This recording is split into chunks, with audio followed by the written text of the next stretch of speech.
request to comment. It's okay. So, and is there anybody online right now? We have, no, nobody. Okay, so I don't need to give them any instructions then. All right, but that's an option. Okay, so let's go ahead and start with 8 State Street. And I'll give you an idea of how this is going to go. What we're interested in is a bit of an introduction to your project. Okay. And the board may have some questions for you, and I think we can open the public hearing, is that correct? We can't. No, Okay, so we can't open it and leave it open? no, Okay, so no, you can't have a public hearing unless it's in the news. okay, No public. all right then. And I guess we'll, when it's time, we'll see. We're just gonna get information. The board can't deliberate. You can just ask questions and get information. Okay. All right, so we may have to, all right, thank you. Okay, so for starters, yes, please introduce your project, and then I will have to wait on some of our deliberations, but I believe we can ask you a few questions. So my name's Dan Clifford from Thirsties, and I submitted an application for review to add a pergola on our existing patio structure. So this is my first go through. So through this process, I've had to do some other things with the village board and trustees, such as go from a pre-existing non-conforming use to a special use, which was approved, I believe, last week. And we're kind of in parallel submitting the application for the pergola. Mhm. And I just got this paperwork, I'm skimming it real quick, and this talks about parking and different districts and things of that nature. I'm not looking for additional seating of any sort, just to be able to put a pergola structure on a patio. Yeah, so this document, I think you got a copy of this. This is our standard templates for our decisions. And it goes over the various factors we look at. Okay. Some of them we'll find not applicable, and some of them we are interested in, and we will write findings. So we go about our decision. We discuss each of these. We, for the ones that are applicable, we usually write a couple sentences. And so I wanted to make sure you're aware of this because it's helpful for the applicants to know some of the issues we're going to have. Now, Mindy, can we talk about any asking for additional materials on applications? Okay. Okay, so one of the things is that for some of these issues that are not applicable or that are applicable, we don't have enough information on them. We may ask you to submit some more information. And when might you do that? 'Cause I submitted a packet. I think the only thing I may have been short on is a short letter kind of outlining kind of a brief description that might be not in my packet. Okay, well, we'll get to that, but so you started introducing your project. So right now you're only leaving it the same. You're making some changes to the rear patio and adding a pergola. Right, yeah, I wouldn't even call it a change, I would call it an addition. Okay. All right. So that's okay. And I think it's gonna be great.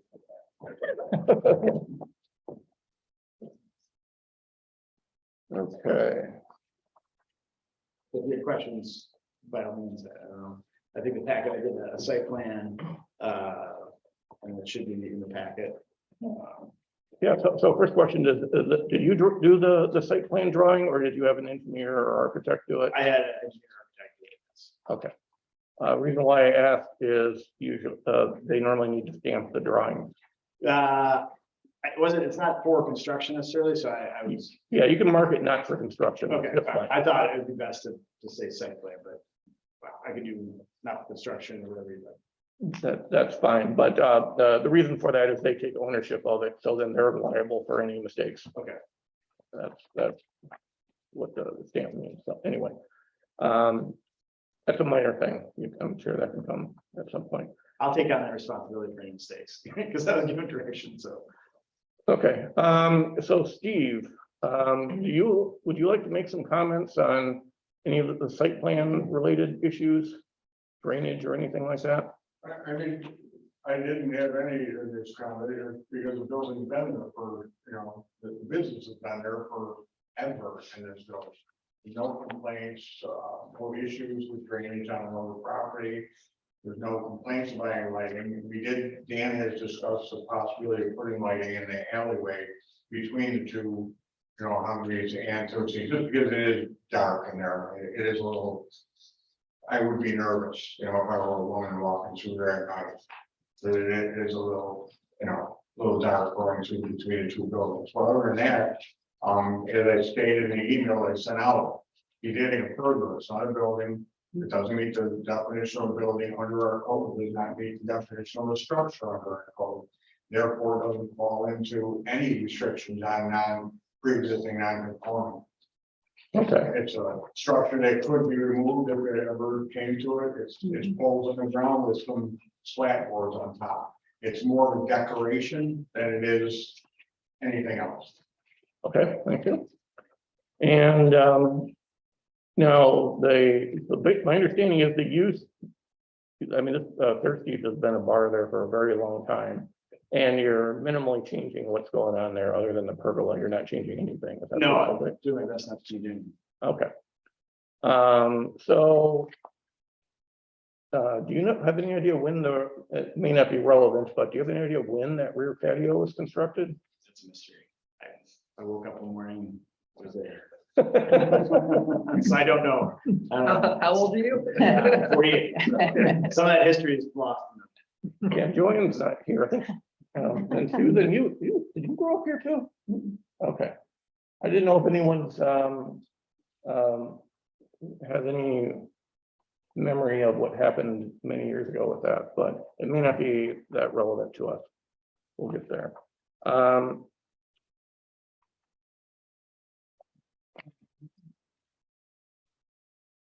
All right, I guess we have another question here. That you have this walkway that's going between the two buildings. Correct. And I went over there and visited over the weekend, and I saw it looked like it was pretty well maintained. There was no ice on it. There was, I noticed the dark areas that you've mentioned. And do you guys do snow plowing on that? Or is that part of the town, the No, village sidewalk system? I'm taking on that responsibility and shovel and salt or ice melt. So not, I mean, we can do it with a shovel and ice melt. Okay.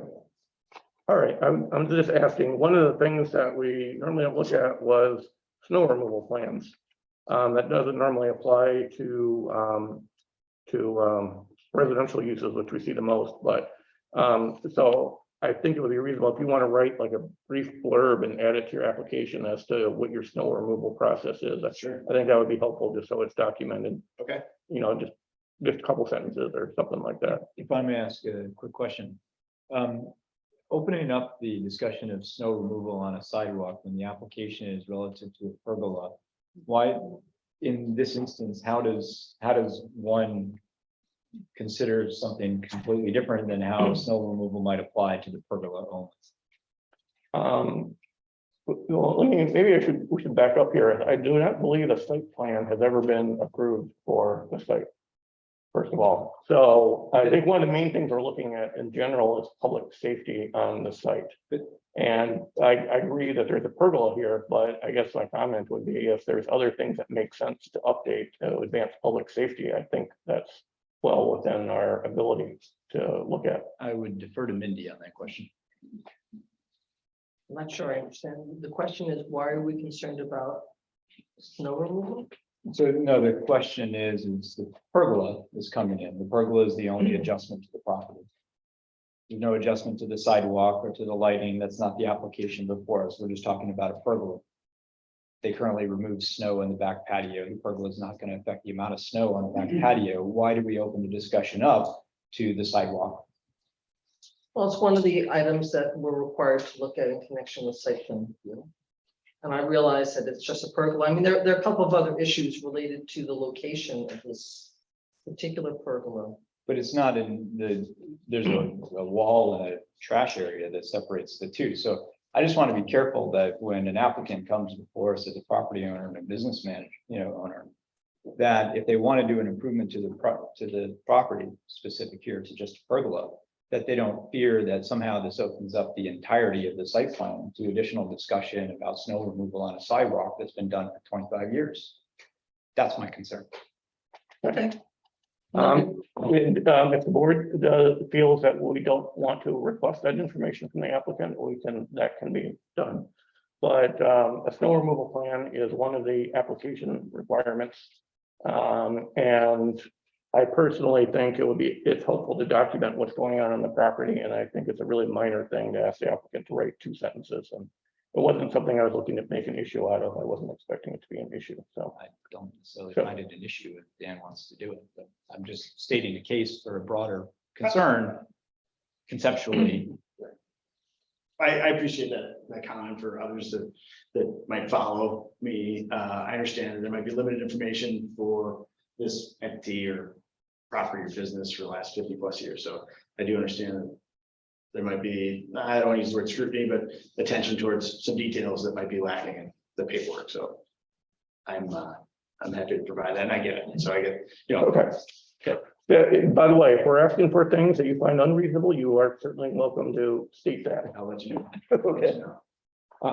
So, and I guess from my point of view is when these applications come in, it's nice if we can find issues and fix them as long as it's not too onerous on the applicant.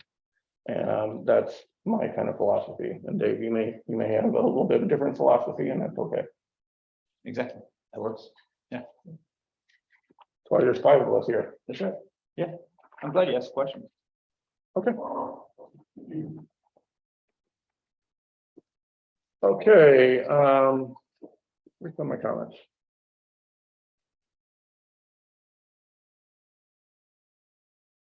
I guess another comment is I didn't see anything about signage on your application. Are you proposing any new sign? No? That's hilarious. Thank you for asking. Nothing stored in a barn somewhere in town. So that's another unknown. That goes under the patio category. And anyone have an interest in, actually, are there any, there might not even be any signs on the There site. isn't. That's why it's funny. Yeah, on the front of the building, I know there's none, but then there's other, there's One inside, one side. Okay. They can protect it from the snow. found property. All right, something else that was missing from the application I noted was all the special use application requirements, like the hours of operation, the description of the business and number of seats and stuff like that. I didn't see any of that in our meeting packet. So I think it'd be useful to have all that information. Again, that helps document what's going on, and that allows us to calculate parking needs and stuff like that. I know that we're not looking to add additional parking because there is no place for it. Right. Go ahead. I had that in another package or application, and I'll add it. Okay, Right, and the trustees determination granting you the special use permit, I think would be a good thing to have in file too. okay. That was approved last week, if I'm not Okay. mistaken. Yeah. So the resolution is probably not even drafted yet. Okay. Or the special permit is probably not even drafted. And so another thing that's in our application requirements is a lighting plan. And you talked about being interested in doing some lighting. I know I walked around. And Mindy, if we can't talk much about, can we talk about observations on the property or You not? can Or talk should about that- observations, but no deliberations, you can ask questions. So nothing about why it complies or does not comply with requirements. Not or at this anything. point. Okay. Okay, well, I'll just, I have a few pictures here of things I'd like to show to some of the board members so we can discuss what to do with it. So these are just some pictures. If you don't want to pass some of these around, these are just some of what some of the lighting fixtures are here. They're obviously been there for a while.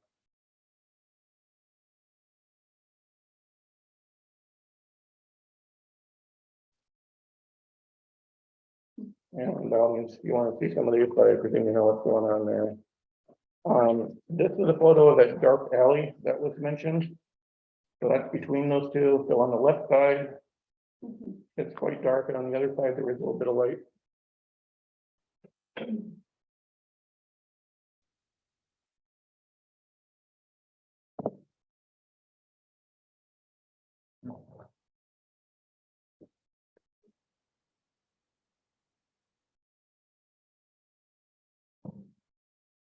Also, Dave.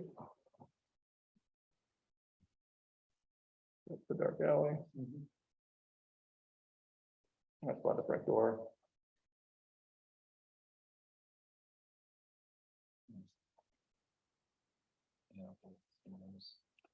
So, anyway, I guess my general comment is if you're willing to do so, I think it would really benefit from some lighting upgrades at the site.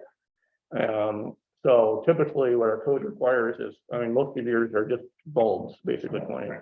What we'd like to see is, and Steve can talk to you about where our lighting code says, it basically is, you should be putting light on the ground. And the bulb should have some kind of shroud around it, so it doesn't produce glare outwards.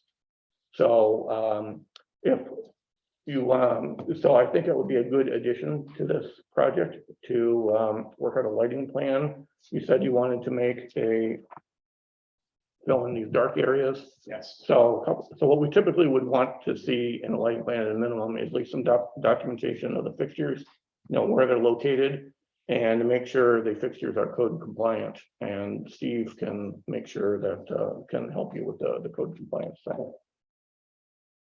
Yeah, I think it could look really nice. I don't know the terminology or lighting, up lighting, down lighting for certain fixtures, but I don't want to be obtrusive on the building either, just kind of like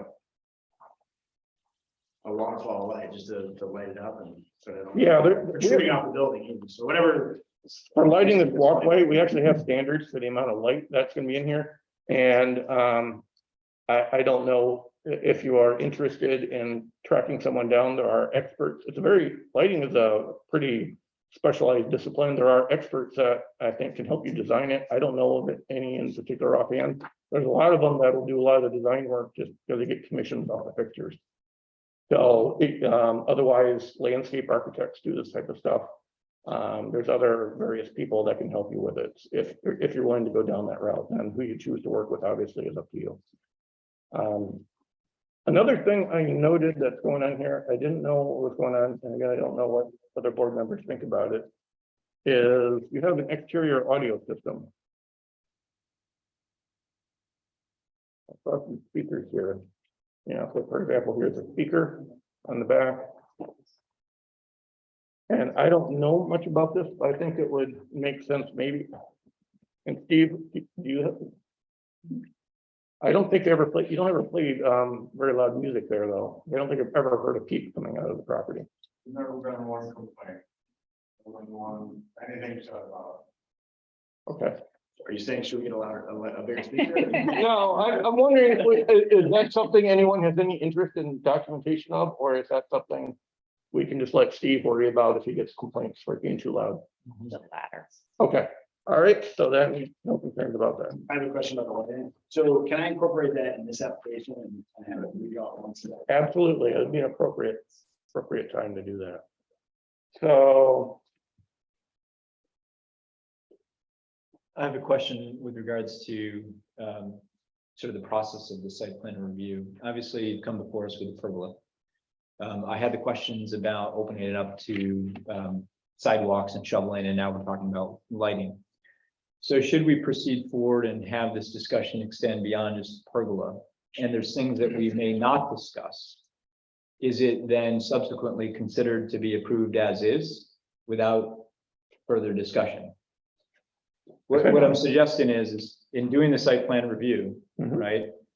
Specific to the pergola, we're opening up other discussions. If we happen to not discuss something about trash or, taking care of the waste bins, et cetera. Let's say we didn't talk about that.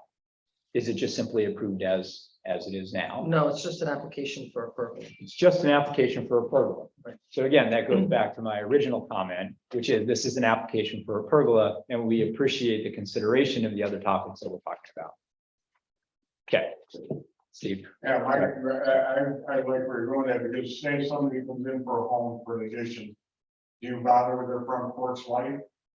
That, Bother if they have a speaker on the front porch, no, the only thing you're concerned about is the addition and the site plan, you don't inspect the whole rest of the house and go after them for things that have been there for 40, 50, 100 years. so I just want to be thoughtful to the applicant and to businesses who are looking to do improvements to their properties throughout the community in the village. That when they come before us for site plan, that we appreciate your willingness and consideration for these other topics in discussion tonight, or that's my view. Thanks. So, we've gone through this on several other properties, I would add. So when we had 50 State come in, with the Northfield Commons, they were redoing their parking lot. And we added into that some additional landscaping and some additional, a whole bunch of light fixtures. So basically replaced all their light fixtures, much like here. And again, that was another one that was a project that had been around for a long time, and I don't know if they'd ever had a site plan approval before. I'm thinking some other things that we've asked for minor additions to things are things like bike racks. As these come in, sometimes we ask, and then again, it's up to working with the applicant and to figure out what's reasonable to do and what's not. So, but appreciate the comments, Dave. Thank you. Yep.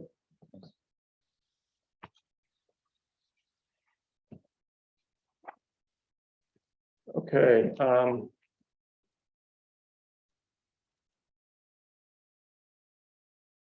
Does anyone else have questions? I have a question. If nobody else on the board has a question. I have a little question. What is the pergola going to be made out What type of wood? of? Or it's a wood It's wood, structure, it's wood. paint or just No, I'd like to keep it natural? natural. Is there going to just like cover on it so that No, like? so like, yeah, it's yeah, kind of, this yeah, all for stems rain? with, doing an efficient way to distribute heat and a portion. So, you have what a lot of people might have, even if their residence is the propane tank and the towers, and it's just, I think that's Pandora's box. Yeah. So, if we could provide a nice shaded area with, a controllable heat source with one switch inside, away from people that think it's their phone heater dragging around, and next thing you know, so that was kind of one of the ideas, and so that's kind of what this came from. Okay, that's very helpful. Thank you. Okay. There's one other thing I was thinking of. Do you have any drawings of the pergola? What's it gonna look like? I had them in another packet that I might have distributed to the historical review board, but I can punch them all together and make sure you have it. Yeah, so our I had main, about 3-4 applications going at once. So yeah, so our main concerns are public safety and how this will impact other properties. And normally the construction details, we're not going to be, unless you're causing a problem, that's your design is generally how we look at it. But it's helpful for us to understand what's going on, and again, it's documentation. So normally is this to be reviewed by the architectural board, Steve? Pardon? Is the pergola going to be reviewed by the architectural board? Okay. Yes, once it gets through this process, you have to go to HPV. All right, so if that's the case, then we're they probably, seem to like it. So okay, first you- that's it.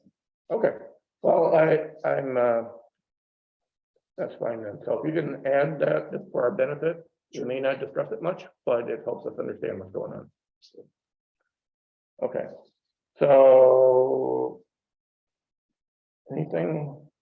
Mindy had a I have a question. question. Go ahead. I still have a question. Okay, so it looks to me like part of the patio and pergola are located on property that you don't own. That's Yes, next door, and you provided the board with a copy of an easement correct. that shows that you have certain rights to the area where the patio is. Correct. And the easement says that you can use the patio area on your neighbor's property as long as it does not interfere with the pedestrian use and enjoyment of the people who want to get to your neighbor's building. Okay. And it also says that you can use the patio area on your neighbor's property as long as it doesn't interfere with their right to access the dumpster area with a vehicle. So, I think that I haven't seen anything from the neighbors saying that they support this application, and I think that since you are requesting the placement of poles and stuff in this area on your neighbor's property, it would be good to get a letter from your neighbors saying that they support this application. Okay. In what you just read, do you interpret any of that to be a violation of that easement? Because- I'm not gonna render an opinion Oh, okay. about whether you're violating the easement. I just want to make sure the board doesn't approve something to happen on a property that you don't own Right, unless the neighbor says it's okay. okay, So they probably would need to sign the application, wouldn't they? They could sign the application, they can send in a letter of in support of the application. Okay, I just think that they should acknowledge that, this is okay with them. okay. So, Because the easement doesn't give you the right to do anything you want there, right, and I don't know whether what you're proposing is going to interfere with pedestrian use or somebody's ability to access the dumpster with a vehicle, but that's really not our call. I mean, the board just needs to make sure that whoever is making the application has the legal right to seek this relief. And, I think that for the board's protection, it would be better if your neighbor just sent a letter saying, Sure. yeah, that's okay with us. so in that language for the easement, how would you define exclusive use? I'm not going to define that. That's for your lawyer and your neighbor's lawyer to parse out. I think that this board just needs to make sure that your neighbor's okay with the pergola. we don't get involved in property disputes between personal property owners. But I know that the application does require the signature of the property owner. So if you're doing construction and it's not your property, I think that's where it's a problem. So sometimes it's just leased property. And then whoever owns it, and whoever owns it just needs to agree that that's okay. Right, and that would certainly be an easy way to satisfy this request, is have your neighbor sign off on the application instead of writing a letter. That might be easier. Either one, I think is okay. If you say it's okay, then fine with me. I'm okay with either one. I just don't want this board to authorize something to happen on somebody else's property who's not an applicant.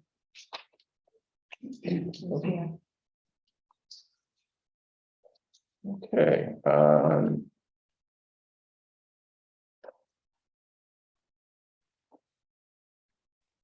I think you're in. No other questions, I presume, from anybody? Okay.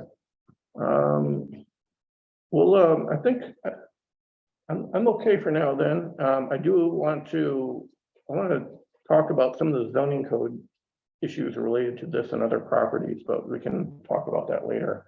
I think it'll be similar for the next applicant as well. So we can go ahead and hear from the next property owner then. So I'll make so we're just going to leave this, there's no public hearing open, so do you need to make any motion at all? No, Well, we're just collecting information. So we'll just carry over discussion at our next regular meeting. Right, at the next meeting, you'll open the public hearing, you'll reintroduce the application, and then we'll pick it up from there. Okay, and I think I can try to circulate an email around the board members of what we think we agreed we were asking for additional materials. Okay. And then we can forward that to you. Super, that's great. Okay, thank you. Thank you. Thanks. Thank you.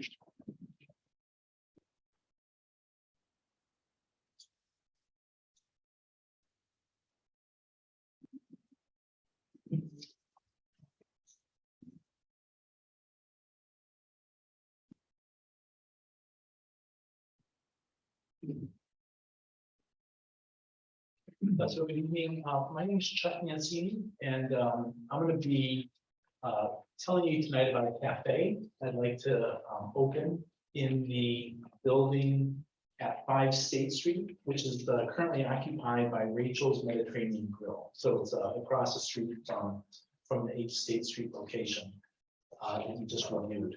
Tonight, I have with me my supporting design team.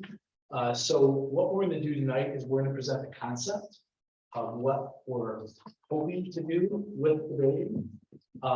And the reason we're presenting the concept is we want to see if this is something that the planning board is willing to support. Because if this is, it's a significant change to the building, we believe it's a significant enhancement to the village. But if this is something that is just not interesting to the planning board, we will table it and I will move on. I haven't leased the building yet. It's subject to getting village approval. And, but I am starting the process of investing a significant amount of money in an upgrade to this building. And if this is something that's not of interest to the village, I don't want to fight City Hall, you know, it's like, and so tonight the idea is we want to present it, we want to talk about it, we want to answer your questions. This is a concept review, we understand it's not approval, but I will tell you that if there is some level of support, we are going to be moving full speed ahead, a significant investment in finalizing designs, and we intend to be presenting again at your April 5th meeting with a full package of information seeking approval. We'll also be going to the Historic Preservation Board. We'll also be going to the Board of Trustees. We understand we need different approvals from each of these three boards. It is a not insignificant change, but the sooner we get feedback from you, the better. So we're hoping that you might be able to just give us some initial thoughts and feedback today. So I'm joined today by Ryan Kelly, who's with RPK Landscape Architecture. He's assisting on the landscape architecture parts of this program. David Hamlin from Hamlin Architects is supporting me on the overall project, both external and internal. We have Matt Tomlinson from Marathon Engineering, who will be doing the engineering for the site. So we have them and some members of their teams here tonight to answer any questions. So with our materials that we filed a concept sketch. I also Okay, first of all, we haven't gotten anything, by the way, other than a letter explaining a little bit about your intent. Did you get the background, No. the white paper? I wanted to hand out a copy of the background white paper. Okay, so, Mindy, what is, since this isn't available to the public, We'll post it on the website. This is your content. So this is just concept discussion, Right. okay. there's no formal application. There is. We'll share. And, that's a good.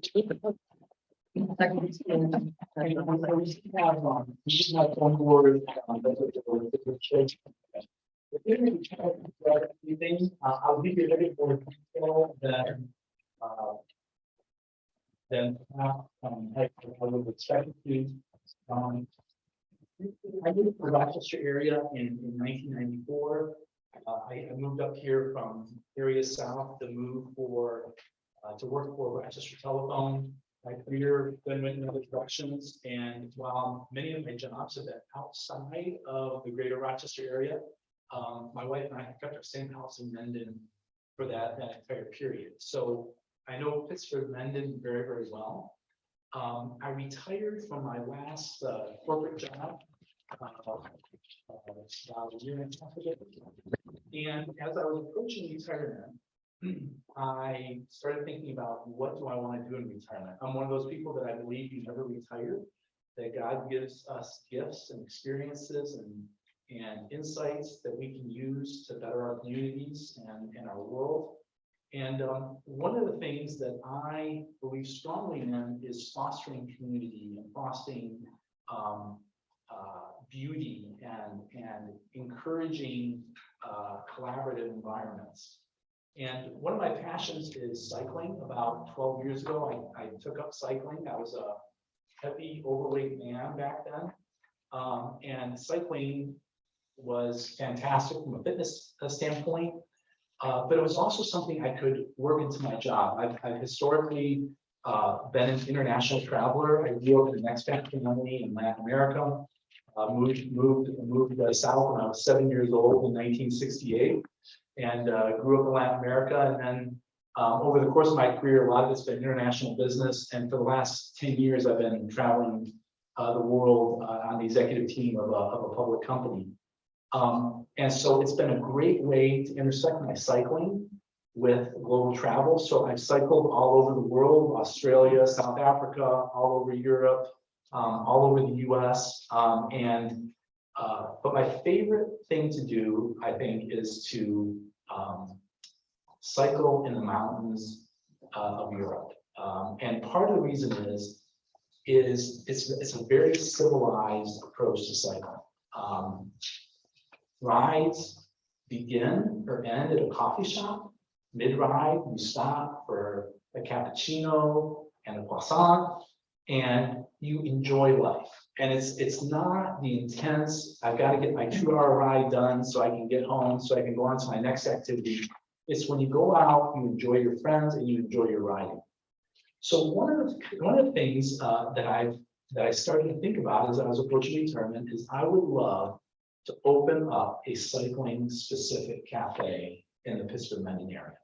As you know, Pittsburgh-Mendon is right in the intersection of north-south cycling. So rides from the city that go down into the Finger Lakes go right through Pittsburgh-Mendon, and the east-west along the towpath comes right through Pittsburgh. So for both recreational and avid cyclists, we're right in the epicenter. Also, there's a strong cycling community in Rochester. There's many that race, there's many that ride on recreational group rides all the time. And I don't know if this group is aware of it, but there are 2 young men from Pittsburgh that are now at the top of the races in Europe. So in Europe, cycling is much bigger than here in the US, but there are 2 Americans from Pittsburgh, New York, that are in the news constantly in Europe right now. And so if you read the cycling blogs, the newspapers, the magazines, you will hear the name Magnus Sheffield from Pittsburgh, New York, or AJ August from Pittsburgh, New York. So Pittsburgh is on the map in the global cycling world, and you might not even know it. So cycling is getting bigger and bigger and bigger in our region, and we're being recognized. So in 2019, I had the privilege to visit a city in northeastern Spain called Girona. Girona is one of those beautiful, charming medieval cities with cobblestone walkways and pedestrian-only areas.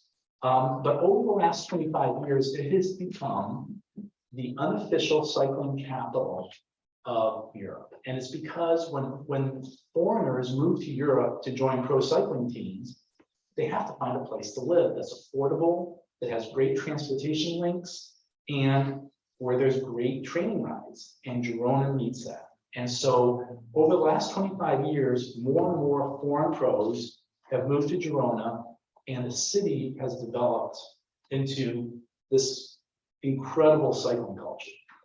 Well, in 2015, there was a Canadian pro named Christian Meyer, who was living there with his wife Amber. They've been living there for 8 years. And they observed that during their 8 years there, they loved Girona, but there was no great coffee. Girona is, Spain is known for its wine, its cheese, its meats. There's a lot of things that are wonderful about Spain. Coffee is not one of them. And so this guy, Christian Meyer, he'd been experiencing great coffee all over the world. So he said, let's do something about it. So he pretty much took the bull by the horns and launched a specialty cycling cafe called La Fábrica. La Fábrica took off. The Spaniards didn't understand it. Why would you pay €2.50 for an espresso when you can get it for €1 down the street? But once they tasted really great coffee, it became a hit. So within the international cycling community, within the locals, within the tourists that go to Girona, Girona is one of these places where it was in Game of Thrones, or I think that's called Game of Thrones. They filmed some of their scenes there because it's got this classic medieval look. So tourists just go there. It has a TGV stop, and so the city's packed, and La Fábrica took off. Today, it has 44,000 followers on Instagram, and it has spawned 7 other cafes in Girona catering to cyclists. It was the first, but now there are 8 cycling cafes in Girona. It's amazing. So I actually fell in love with the city. I own an apartment there now. I travel there frequently. I just was there a couple of weeks ago on a cycling trip with a buddy. The coffee's amazing, food's amazing. But La Fábrica, the first, is the gold standard. Amber Meyer, who runs it, has created a magical cafe. She focuses not only on the quality of the coffee, but the quality and beauty of the food. She focuses on the aesthetics. This cafe, there's photos and materials I provided. It's covered with cycling memorabilia from her husband's career. He's now retired. And they tell their story. It's their family. And when you walk in and you're greeted and the warmth and the atmosphere, it's magical. And then outside they have this cobblestone courtyard, and you sit outside and you drink your amazing coffee and you sit in the sun, and it's just a special place. In the winter, they put out blankets on each of the chairs so that you can put a blanket over you, because it does get down into the 30s there during the winter. So when I was looking at opening my cycling cafe, I said, you know what? I'm not a barista. I love coffee, but I'm not a specialty coffee roaster. I'm not a chef. And so I reached out to Christian and Amber and I said, would you license your brand and know-how to me? And over the last 5 months, they've agreed to it, and we're very close to finalizing the licensing agreement. I will be their first licensed location anywhere in the world. They said, if we can make it work in Pittsburgh, we'll consider other locations. They love the fact that I'm going to be an owner operator. And when you read about them and the materials I provided, you'll see that this is a very, very special cafe. One of the big cycling content aggregators just came out with a 15-minute video on this cafe, and the link is in the materials I provided, and you can watch it when you get home. But they are on the map. I mean, in the cycling community, most people know about Girona, and most people that know about Girona know about La Fabrica. There's one condition in their licensing agreement that it is, well, their conditions are, I basically have to duplicate what they've done in Girona, and they're going to be very involved in the design. But the key consideration is I need a courtyard. I need a large terrace area with outdoor seating, and without that, there's no license. So as I've been looking at locations, and the one here at 5 State Street, where Rachel's currently is, came available. The inside is fantastic. It's already a restaurant. We'll have to make some modifications, but I will use all the restaurant equipment. We'll make a lot of aesthetic and design changes. When we're done, it will be an amazing cycling cafe. I mean, it will look cycling, but it's the exterior where the big investment is. And my proposal is to tear up the parking lot and put in a historic cobblestone courtyard that oozes with charm and beauty. And so my team has been very supportive.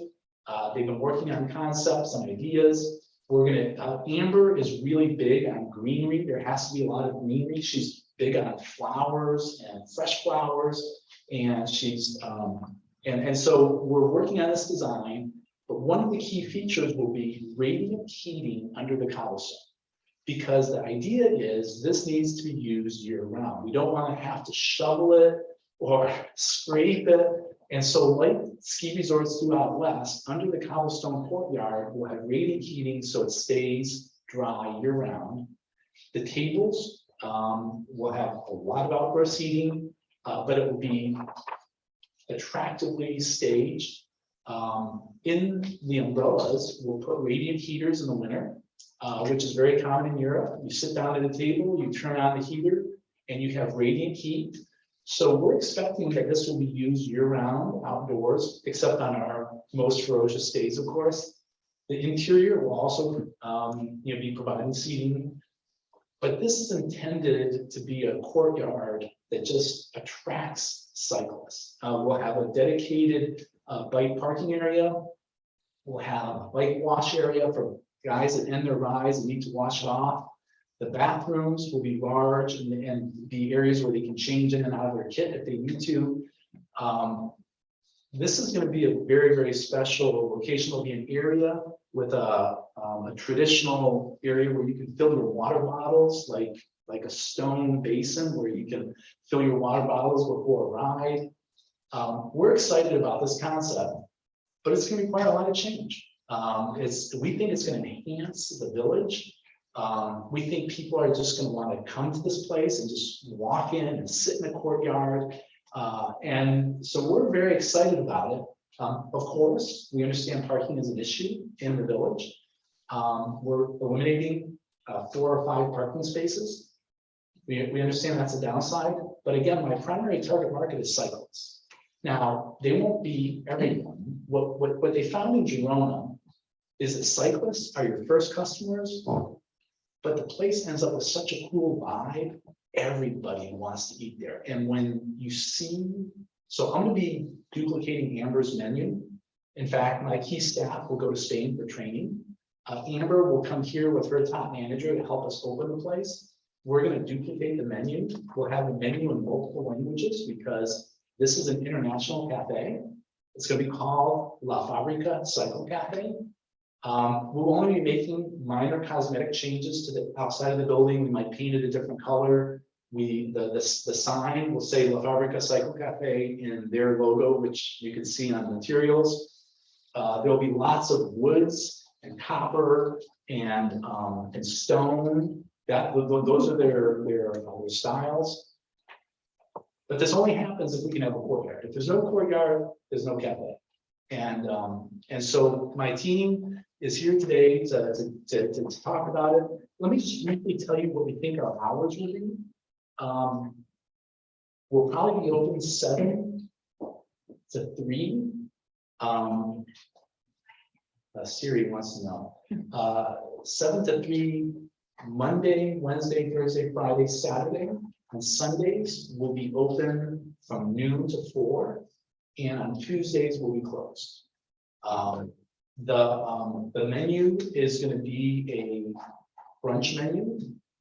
We understand that is similar to the Village Bakery next door, but I would just observe there's going to be significant differentiation in the quality and food. The price points will also be different.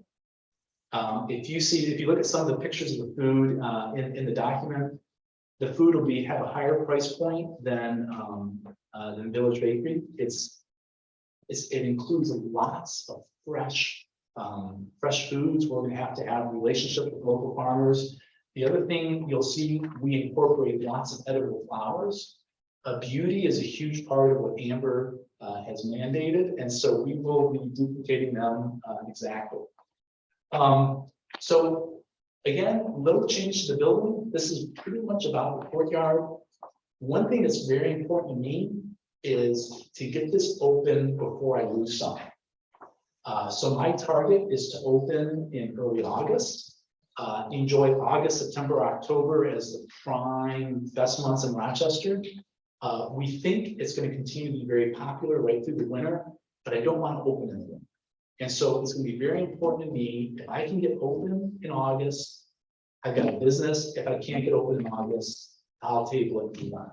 So in order to do that, I need to get all my approvals by the end of April, construction in May and June and early July.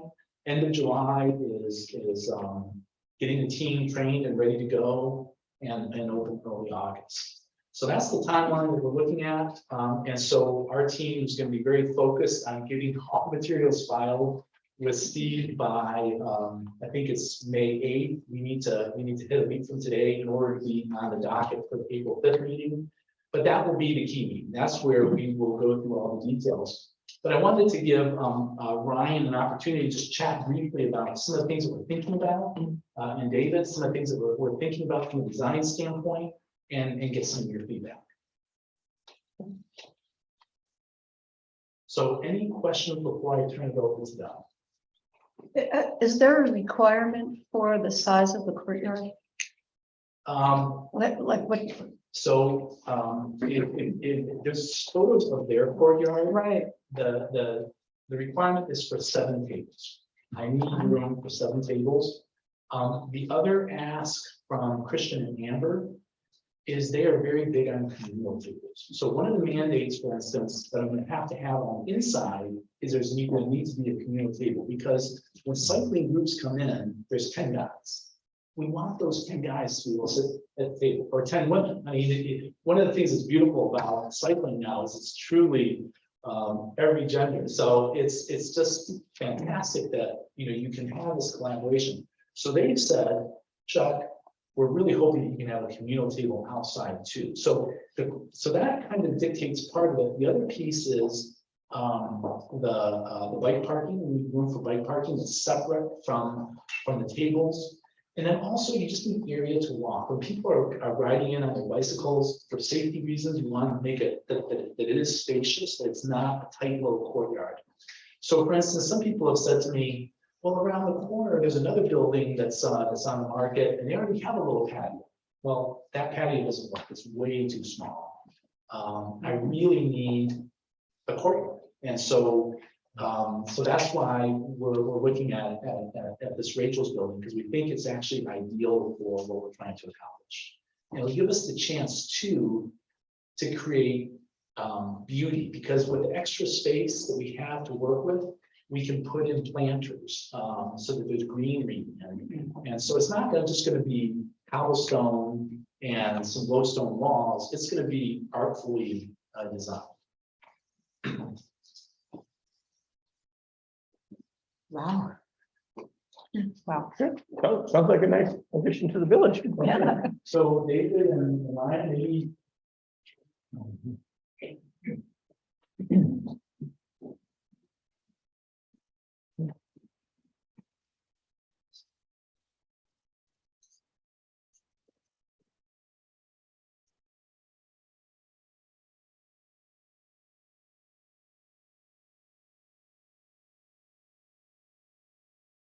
Good evening, folks. Ryan Kelly, RPK Landscape Architecture. Thanks, John, for the warm introduction. So I just had a few items to add, more on the design challenges that we ran into. You have this all in front of you, but I'm going to do an enlarged view, so you can see the same thing. It's this intersection of state and Main. We know that. So some of the design challenges, Chuck mentioned, this is the first international licensing agreement, which really comes with branding standards. We have a smoking parking lot that is not conducive to outdoor seating, and outdoor seating is a major business driver to Chuck's solution. We also have village standards and preservation requirements that we'll get into in a second. So what we're proposing is really turning this parking lot into a tabletop. We've shown picking up the northeast corner, raising that about 18 to 24 inches, and really flattening out this area, which will provide ample room for outdoor seating, but also turn this into opportunities for other seating locations like tiered seating and movable furniture, and every program item Chuck mentioned, bike circulation and bike storage, bike velocity stations.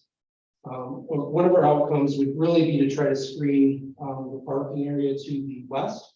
We're proposing low screen walls. Our outcome is really to be conforming with all code requirements. We're not looking to go through any variance process.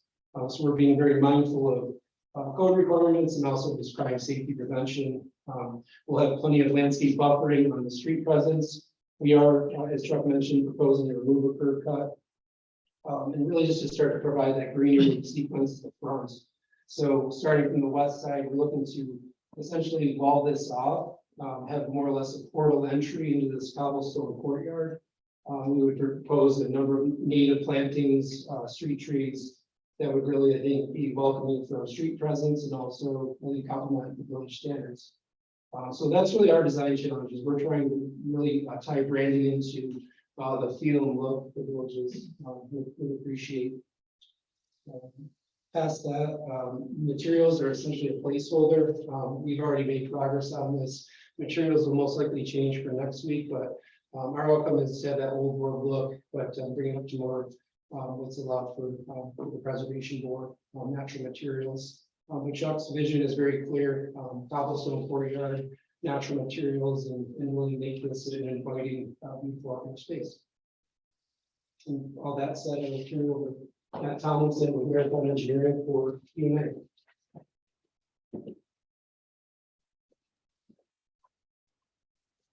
Thanks, Ryan. Matt Tomlinson, Marathon Engineering. So I get to talk about boring stuff like parking and vehicular and pedestrian, but This existing, as Chuck mentioned briefly, there are 5 parking spaces along the front of the building currently, which don't necessarily support all the needs of the business that are in there now. We will be pursuing a special permit, which is a restaurant now, but we have to get a separate special permit. I also have a picture of how that parking is sometimes utilized now by Rachel's with it blocked off and some tables out front there, kind of the poor man's version of what we're talking about as far as tables and use for that patio space, outdoor space. But there is public parking right across the street. There's mid-block crosswalks and crosswalks at the intersection, obviously, to allow patrons that drive there. But we really think that this proposal really bolsters or is in conformance with the comprehensive plan of the village, trying to drive pedestrian and bicycle traffic. And so all that said, relative to the schedule and what we're looking to move forward with before we really put pedal to the metal is your feedback. And as Chuck mentioned, we have some upcoming deadlines for preservation board back before this board for its April meeting, as well as the board of trustees. We'll be working with Steve on that. But our goal really is to hit this next round of deadlines, which is March 6th for pres board, March 8th for you guys for planning board, and also the next upcoming for board of trustees. And we really want to have as complete a package as possible to help facilitate or make it easy for you boards to give us our approvals at the appropriate time so we can keep on schedule for Chuck and catch that season. So with that, I wanted to open it up for questions, and if I don't know the answer, especially if it's operations, Chuck and Ryan can get back up to answer those. Okay. You want to go first? You want anybody? Where would employees park? So that's a good question. I will be the first employee. In warmer months, I will be cycling. My cycle ride from Mendon to here is about 30 minutes, so I'll be cycling to the cafe every day. Some of my employees I hope will cycle. The ones that don't, that drive, we're considering a couple of different things. Of course, the village lot is across the street. That's easy. The other thing I can do is encourage them to look at street parking farther away from the cafe. That's another thing. One of the things that employees I'm going to be employing are going to be those that are living healthy lifestyles. So they don't mind walking, they don't mind cycling. And so for them to walk a couple blocks to get here is not going to be a problem. The other thing that I will explore with the building, it's the one with the parking lot that is currently on the market on Main Street, where the warehouse furniture store used to be. But they have a parking lot in back, and I'd like to talk to them about perhaps leasing some of their spaces for employee parking. But that's the thought on the employees. We think that we'll have 4 employees plus myself during most days. Weekends we'll probably staff up with an additional 2 people. I might just start and say, I think it's incredible and wonderful that you come before the board when you know that there's significant variances that you need to obtain in order to move the project forward, whether or not it's parking, site plan, right, approval. And I just want to say thank you for coming forward with such a well thought out and I think inviting application that, you know, obviously this is for discussion only, but just really nice job today. And so as part of sort of my thoughts, we have more questions, but I'm excited about this application as a member of the board. You had mentioned your timelines, and you're trying to get an application in this week or next week. I just want to let you know, you don't have to have a fully complete application this week at the deadline. You need to fill out the form, which is just paperwork. And then you can still have a couple weeks to work on getting your drawing package together. Sure, the team appreciates Okay, so our drop deadline for getting documentation is a week before our meeting, about a week. I mean, Steve can confirm that it'll be like a Friday afternoon, whatever a Friday is, at least 7 days before the meeting. So it's common for people to get the application in and then have to make some revisions. So that courtesy is available to everybody. Appreciate that. And we do have some flexibility in what we can accept as well. So we work with residents, we work with businesses. I mean, this can almost count as a site plan if it was to scale. But through your team, we'll come up with a fine package. So I want to let you know about that. Appreciate that. And we do want to get closer to the finish line with actual materials that we're showing the board, not just what it could look like, but what it will look like, because we think that that will really aid in helping you guys make a decision on approval. So Okay. And that would include elevations as well, right? we're gonna have some perspectives along with our application that kind of show what it's gonna look like from the street level. Yeah. And just for tonight's purpose, this patio, I know it's a slightly sloped parking spot now. You'd be raising the street side element, is that correct? Correct. So this would be a slight ramp up into the flat, is that right? That's correct.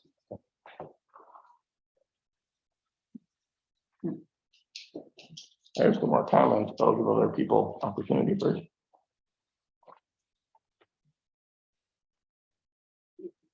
Just one thought in terms of the patio and the elements around it that you talked about.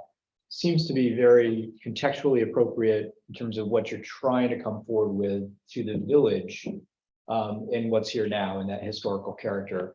Complementing though, of course, the nature of the La Fabrica in Spain. So trying to dovetail those things together, working in conjunction with the HPV to do that sort of thing. Is that right? Right, that's a really good summary. Okay. Yeah, if I could just interject a couple comments, David Hanlon, and that's working for Chuck. Some of the character of the plaza too, that might help you to get a better feel for it is, like you mentioned, this corner here, you know, is lifted up, like Ryan mentioned, you call it tabletop. We wanted this to have, you know, that level, more of a level area. Mhm. So this conforms to the slope of the sidewalk, which dives down a little bit. And that creates a nice opportunity here for some step seating on that corner. So this will be more open, stepping down to the existing grade here.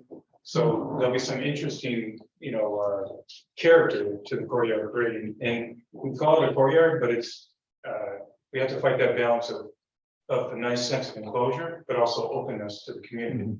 So it's going to be that balance that gets the best of both of those. One is we have line of sight issues with cars coming in and out. We can't block that.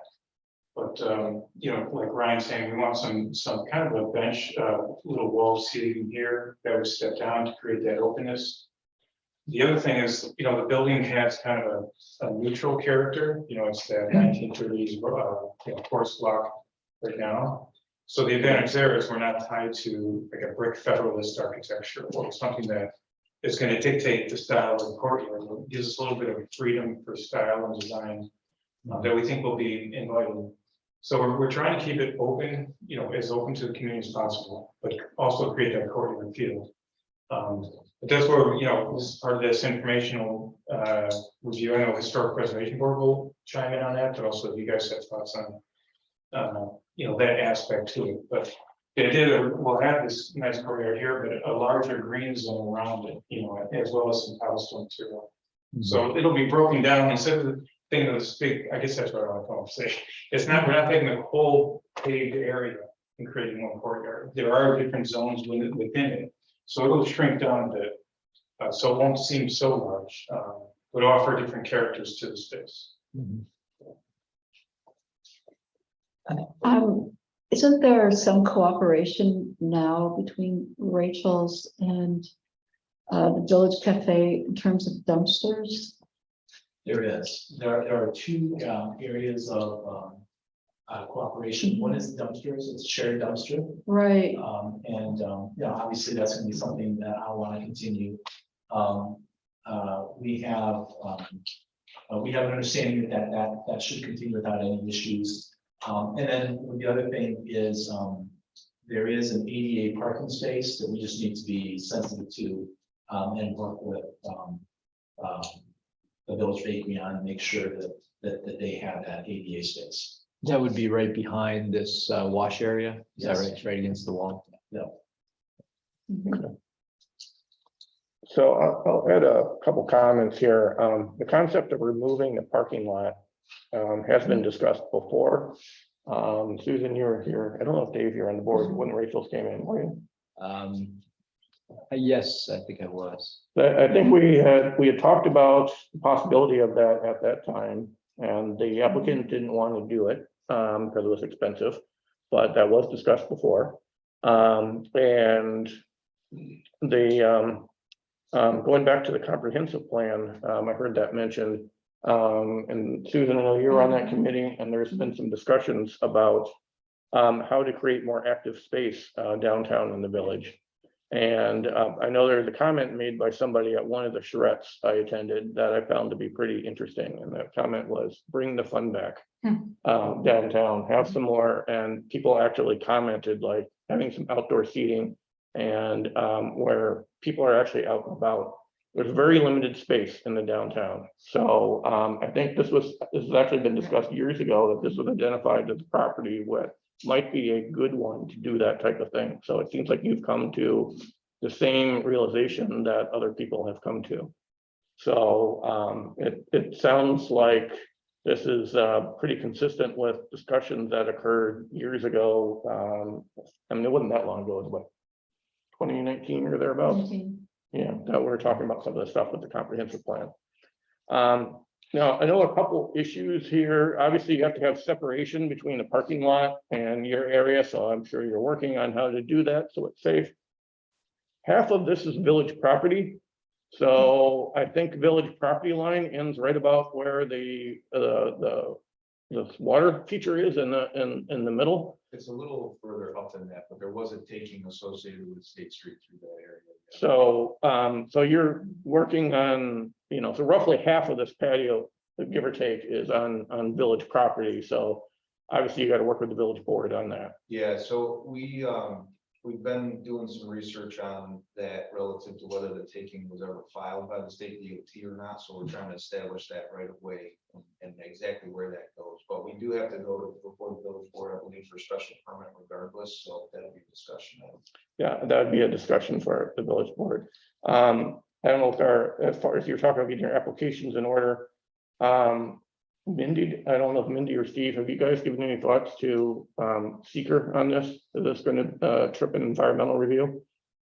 It seems like it's altering a parking lot. I know is one of the things in our type 1 list. So I'm just giving you a warning that it might actually trip the village. The village has its own type 1 action list.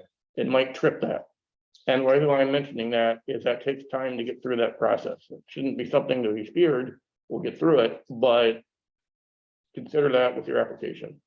And I don't think any of us know right now necessarily, it sounds like in the room as to how that needs to be classified, but I'm just giving you a note that I know altering a parking lot may do it. And also, I don't think the landscaping does it, but altering a parking lot might trip it. Can I back up for just a moment on the takings in the village property versus the DOT? So is that in fact the village board's decision to allow them, or is it in fact the DOT's decision? And whose decision do we need to have when they come back before us in front of us? My understanding is the village board, we have the right to authorize this because it's already in use by, the establishment there. By State Street is already utilizing the space. So the village has the right to authorize. I want to make one comment regarding the parking, just if everybody realizes that the parking lot was closed off for all of the summer and nice weather, and they had no negative impact. In fact, it was well received. We had done a nice job, I think, with the applicant and working throughout all the village with regards to the space that Ms. Collins had put down in the pavilion on Shane Place. And there was what, 10 spots or 8 spots there? Yeah. Right, and we ended up just keeping 2 ADA accessible spots, which in looking back or where we are today, it's been a beautiful project for the village, so. And there is one other kind of an option on their table that the board's going to be looking at, maybe we have to go to DOT, will be a possibility of placing 2 parking spots out here. Because you already have parking spots that are same as far as they were worried about the width, space width, but right down here in front of the bank are 2 spots. It's like an open spot, so there might be a way to, to offset the loss, where you get 2 more spots back. Yeah, Steve, actually, and this is looked at a little bit before, I don't know if you remember that we had some sketches of actually of removing this parking lot and adding on-street parking. I think we found we could get even more parking spots on street than you're removing. But obviously the applicant isn't going to be modifying the streets. So I can see if I can track down one of those drawings and forward it to you. It was just a concept. I don't know if it made the active transportation plan or anything like that. I think so. think it was just a nebulous discussion and it may have been shut down. It sounded like the DOT might not have been entirely enthused about adding more parking. Intersection. Somebody on the corner of Ewing, so. Yeah, well, anyway. Outside of the scope No, I'm not saying that you would be doing it. You're not gonna be altering the street. So I'm just saying that the comment was about parking. And an observation was made before that those spots could be added back on the street just by altering.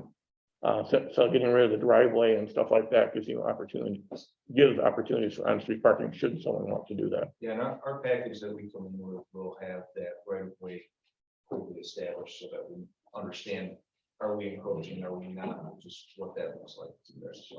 But thered be no attachment of that parking requirement on streets to this application in my view. And so there's not a loss of a handicap parking. There's not one in there now.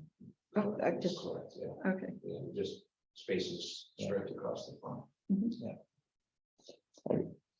Are there any easements or concerns you have with other property owners besides the village/DOT? No, I think actually there's an easement from the Rachel's property to the village bakery because part of their lot encroaches on the Rachel's property. So I believe there's an easement. We have a representative from Powder State Street Holdings. Is that right, Mike? Yeah, so I'm Mike Reynolds, not related to that. My family owns the property, so for the record, no conflicts. That makes 3 Mike Reynolds involved here. So yeah, when the property was subdivided and deeded in the early 90s, there was easements for a small space for a shared parking space that was supposed to be handicap accessible. ADA was passed much later than that deed, so there's a question of what really constitutes for ADA with that space. And then there's a shared for the dumpster area that we have access to use it. And then there's only one water and sewer access, which comes to our side of the property. And so we sub-bill for water and sewer to Village Bakery. So that's what's technically in the piece. Great. Okay. I have a question just related to some of your comments on walls and screening and meeting code. Are there things that as a result of the code that you're thinking about that you would like to do in this discussion that you didn't do as a result that our board would have an opinion on or could have an opinion on? Yeah, I'll let Ryan speak kind of to walls and wall heights. I think there have been some considerations there. It's in regards to walls, I think some of the challenges, the slope on the front walkway, as well as the parking area. So I believe as the code reads, 3 feet is our limit for hedges, walls, fences on street frontage. And so I think that's what we're getting into those details now, is why I bring it up. And so we just want the best outcome for, like David said, privacy in the courtyard, but having those open sight lines out to street presence. Those walls, I think ideally we're going to want a little taller. And then also, which we will show in the full site plan, as part of that, well, really it's part of the Chuck's vision and having that portal entry. That would require more or less 2 pillars. We're still developing what that actually looks like, but we would like something authentic that blends with village character, but would absolutely be taller than 3 feet. And you're adding a couple of two or three full-size trees, correct? To be determined, but yeah, ideally, we're big fans of instant impact, especially when you have pedestrian traffic underneath. But yes, we would conform to any urban forestry sticks you have. I was just gonna say, that's something we often ask for in parking lots, and where we can get some full-size trees, we always like to see that. So that sounds like a nice addition, if you're going that route. So, so I guess I mean, it wouldn't be a requirement, but I'm just doing it something that we might often ask for, instead of putting in like a crab apple or something like that. Actually put something in that could make a nice canopy that blends in with the other three trees around the village. Mid to large size, yeah, absolutely. I think part of the vision was really bringing that view into the architecture. We want obviously signage visible, but we thought that would be just a great effect. Having clear canopy height, to be able to walk under, provide shading at the frontage, but also we have a utility pole on the northeast corner. We would also like to soften, so to speak. Okay. Yeah. And with regards to vehicular sighting, as they're exiting the two spots to your left and right, those trees hopefully are tall enough that they can see through the under canopy, and then the landscaping buffering is short enough that they can see over. Exactly. I think Right. makes sense. Yes. Coming back then to the enclosure, the walling, will this be solid in scale, or is it going to be a see-through? Do you know where you are with that yet? To be determined. I think where we've started is really having more of a solid, more of a natural stone look to, I think, as part of the vision. So yeah, materials are a little bit of a TBD, but we envision solid wall that would really frame in that seating area. I think David brought up too, we're still developing, maybe having some greenery and landscape on the inside of the courtyard, so it doesn't feel like a parking lot. That's right. Yeah. And Steve, in the code, I believe I was reading the fencing fact earlier today, and I know it's the 3 feet, but there's a note in there about 42 inches. You can have a post up to 42 inches, but the fence itself is supposed to be 36. And that would be a variance that we could grant. Is that Yeah, correct? You can grant that, and I think you. Well, and for a fence, You gotta worry about sight line for turning out a park on, but on the other side, you gotta worry about bumpers. You know, on the cars, protection for the wall, the wall have to be, especially on the bakery side, they have to be pretty substantial as far as the construction, to make sure that you see what they've done in the holes. and having it high enough so they can actually see, like that little planter that's currently there now, that gets hit quite a bit, doesn't it, Steve? Yeah, so there's gonna be a fine line where, you know, like maybe a 42 inch wall, it would allow the bumper not to go over it. But it still allow you to sit in your vehicle and be able to see clear. And the question of sightlines too applies more to the vehicles on their exit than on the entrance, but the entrance is certainly useful as well. It appears as though you're setting back the patio area a little bit. Right. And so where these walls come in relative to people coming in and out of the traffic, it may be that a slightly higher wall, again, under our purview, conceptually, when you come back with elevations and different views, it may very well be, at least from my perspective, something worth considering. Is there a limit to wall height, Steve? Pardon? Is there a restriction on the wall height? It's all, it's the fences, hedges, I mean, it doesn't really define a wall, but I would consider it the same as a fence. Okay, I mean, The there's, fence technically could be pillars and stone, or, you know what I mean? I guess the reason why I'm bringing some of this up is there's a comment of higher fences, if we can get variances for them. And the fence code is not in the zoning code. So the comment before is we cannot grant variances for fence heights. Right. If it's not in the zoning code, you can't. So that was a requested change to the code, however, but Who grants this variance? you don't. It just is. It has to, just like you need to license your dog, you have to have a fence under 3 feet high. Or whatever the dog licensing, or whatever. And this is a code enforcement consideration. It's also a site plan and site plan consideration. Yeah, I love to look at it and see what it really falls under. But what I'm hearing you say, Justin, is that if the fencing is higher than 36 inches, then there's no ability currently to grant a variance. That's a concern. I don't, Sorry, I'm conflating words. Well, I don't think we know the answer to that question yet. Okay, so let me ask it a different way. If this is a structure and not a fence, then what? don't well, I think we this know is a the answer to that, hypothetical right? that It's- we're going too far in the weeds. I'm just saying, I guess the comment is the warning is that if it is counted as a fence and you're just comply with the code is the general comment. Can I just make a observation? When you look at this site plan, I fully understand the need for the lower heights in this area for sightlines.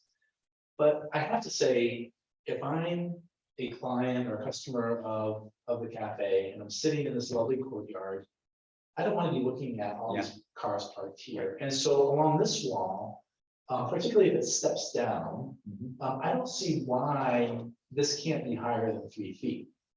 I mean, to require this to be at 3 feet means my customers will be sitting in a parking lot.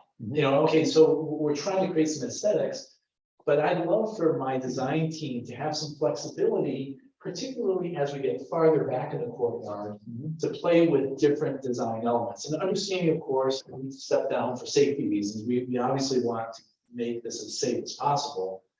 But to be restricted to 3 feet everywhere, I think is a limitation. But if we have to, we'll do it, but we would love to have some flexibility to present some different options. I think that your design team can find ways to describe that part of the structure as part of the structure and not necessarily a fence or a wall. There are other ways Yeah, to. like I said, it's something I have to look We'll make into. sure we It's something that needs to be looked into. So it's not a fence clarify the definition Yes. and how we fit. Take a look at the and code. then we can present. and also landscaping can be used. And that's the intention for sure. So you could have whatever, you could have some type of wall or structure, and you could have landscaping on top of it, planters or something like that. Whatever, you know, there's options, but that's just the fence height is something good to make you aware of at least. This is just concept talk. Yeah, this is great. Well, this is exactly what we're here to listen to, because we want to come in with something that doesn't have a question mark associated with it, so we can move the rules forward, so. And you're working on visibility issues so people can get in and out without you know, having sight lines obstructed and some of those other parking lots. Yeah, So, we're very familiar with dealing with state DOT sightline items. Those are typically measured 12 feet back from the travel lane, and we can set those and clarify exactly where those belong. okay, so I guess I might as well bring up the one issue that's, I know I've been talking about this with Steve and Mindy a little bit, and that the zoning code issues. So the district this is in, unfortunately, at least for this property, and I think every other property, outside seating is prohibited. And I don't think that makes sense necessarily on this property. Maybe I shouldn't say that, but that's what the zoning code says. Now, in talking with Steve and a little bit with Mindy, there's some thoughts as to why is this property and the other two properties as well that were discussed even zoned this way. It really doesn't make sense. So we have two districts downtown. There's a so-called TDD district, which is higher density zoning. It allows 100% impervious surface. And it's designed for the higher density buildings downtown in the village. Where you can't make more parking, you can't make, you don't have landscaping, you don't have the setback, everything's close to the street. So that's a zoning district designed around that, but that zoning district begins one property over from yours. So this one is in the VGB district, I think is what. And is outdoor seating permitted in the TDD district? Outdoor seating, so the restriction on outdoor seating is it can't cause you to exceed the lot coverage of the property. And the lot coverage is at 60%. So there's no way this property is going to be able to have less than 60% lot coverage. It's 100% right now. Is there an existing non-conforming exception in the code for situation? Well, my suggestion, and just batting this around is, I would like to talk about this with the board, but sending a letter to the trustees and actually asking them to consider rezoning these 3 properties we've been talking about that are on the borderline. That all 3 of these are at approximately 100% lot coverage. And all 3 of them want outdoor seating. And if the vision for the zoning district is to effectively prohibit outdoor seating, and this is a request, then I kind of see this as something that makes sense for the village board to tackle and to fix the zoning code, rather than individually look at each of these parcels and say, well, should we grant relief from this or that? I think it makes more sense to actually fix the underlying zoning. So I wanted to talk about that with the other board members. That they had a draft of a letter, and we can go over that, but that's a suggestion I have to try to get around that. And then you would not, I don't know if you need a variance still for parking, but that would get around any code related issues with the outside lot. So, and that would be up to the village board to take care of. Any thoughts on or comments on timelines associated with that? I don't think it's, well, that would be up to the trustees. And again, we already got to go through all these, everything is at least going to be 30 days anyway. So if they're willing to jump on it quickly, then I'm sure it can be accommodated by the end of April, but that's up to them. So one question, how is outdoor seating prohibited? Rachel's had outdoor seating approved last summer. That was emergency powers under COVID that as relief for restaurants that basically couldn't have anybody indoors. So that was a one-time temporary thing. And a lot of restaurants want it back. But I know, Steve, that's been a lot of discussion on the village board since that, and I don't know where they're at with that, but I think if there's interest in that, I think at a minimum, we shouldn't be prohibiting it completely in zoning for an entire district. So I believe the district that you're in, the logic behind it is it borders on residential, the district in general. And so businesses are close to residential. And so I think some of the thought there with having outdoor seating in some of those places may not make sense. But this property is not, nor Thirsties nor Hungries are abutting residential properties, and they're actually pretty far distance from them. So that's why I'm thinking the rationale for it being zoned the way it is, I just think it may not make a lot of sense. So that's why I think encouraging that to fixing these problems for all 3 of these properties, so we don't have to be dealing with that, would be helpful. If the board of trustees is willing to consider that, or it's an active consideration before the board, would this board be unable to act until that takes place, or could it be conditionally approved? Well, I think in order for this to move forward, well, I don't know about conditional approvals, that would be up for Mindy, but one way or another, this needs to comply with zoning. And the only 2 possible ways are variances and rezoning. And as I mentioned, if this is a problem with multiple properties, I really think it's best to fix the zoning. But the short answer to the question is I do think that you can grant the approvals subject to the condition of rezoning, Which would bring in, which would grant into compliance. just might help with, if it's overlapping 30 days versus staff.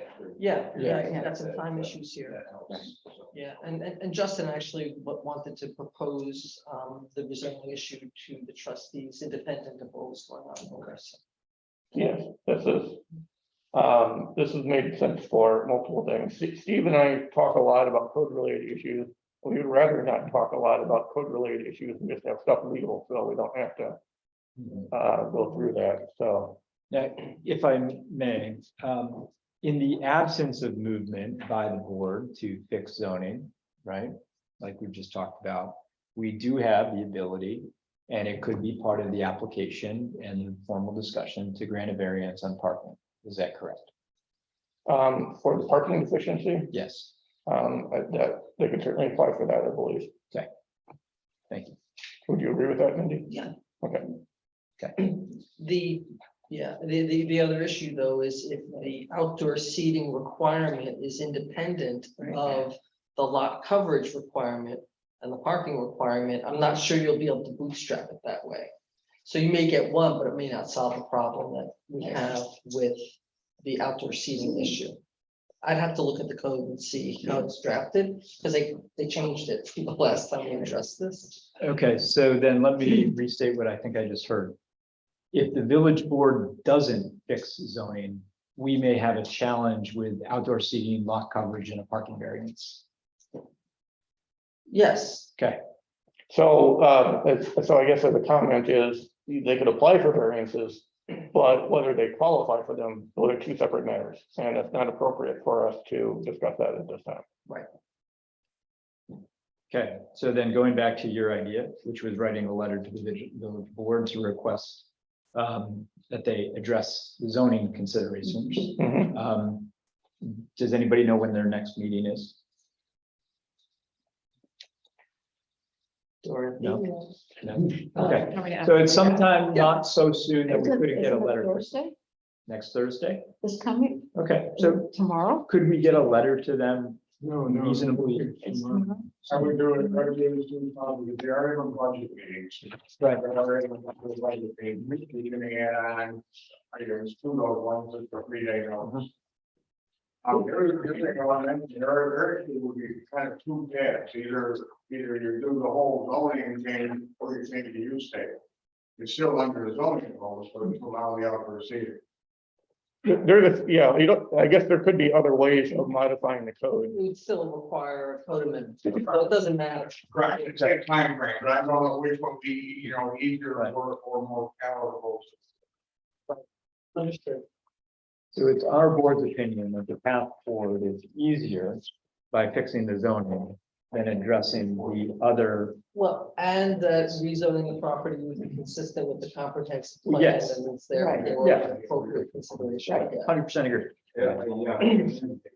Outdoor seating is specifically prohibited, Right. and a use variance would be required, that would be a significant lift on our part. Exactly right. Right. Yeah, no, we don't want to suggest that.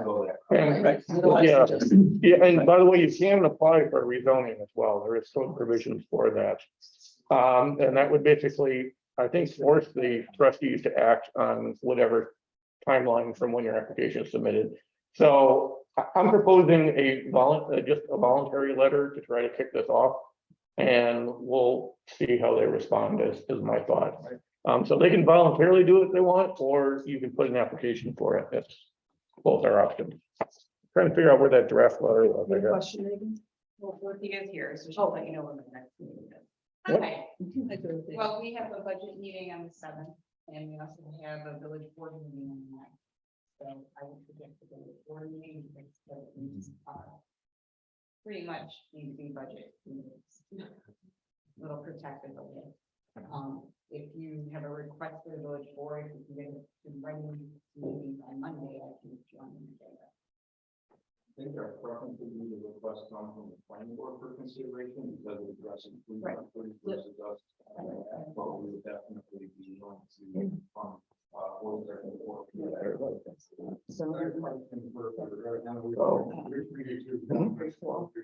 Well, it's not possible because it's right on. We're shifting the line. I'm just waiting. Yeah, that's. Can we avoid go that. That would have us here instead of- how that's. That would be Ideally. So they're on the border, it's not a big deal if they were 6 blocks from the border, then we don't have to. But Because of the base side of the property, I think you could fall within a limit of the requirement for lack of. That's You interesting. have to look at that, I'm not sure though. And I think a lot of that. I like that comes down idea. to the Well, underlying- what was the idea? The idea is to use impervious surfaces in the courtyard. I like that. Right, and that might alleviate the one issue as far as. the- Impervious, right. Yeah. Impervious. Well, I think even gravel is considered impervious. fire definition of There's impervious. a way to do a courtyard with impervious pavers to make it acceptable under the code. Is that also, We can- the heating elements that you talked We about? can look at that, there'll be some, yeah, heating elements, interplay with the landscaping. Right. ADA accessibility on the material selected, the soils underneath it, whether or not it'll accept the water, so we have some more information. Before we can answer that. Another option. Right, but our task will be the right. Right. But yeah, but anyway, that's, I mean, that's the biggest obstacle I'm seeing to this is the zoning code. And so, Well, teeny tiny little detail. No, I appreciate you flagging that to us, and we would love to be able to support a request on the planning and zoning board behalf or. Yeah. Resolving 3 properties versus us making the petition, but that would definitely something that we could follow for support on that. And just mention of compatibility with the comprehensive plan Right. will carry some weight. Yep. And the active transportation plan, Yeah, right, to Yeah. encourage the use of bicycles and sure, walking. right. Outdoor places and Right. venues. I think it certainly falls in line very much with the planning documents that are on Mhm. in the village right now. And the only other ask I would make is that when you make your submissions, if you could please provide Megan with a digital copy of everything. It'll make it much easier for her to upload everything to the website when she does the publication. Sure. And send copies around.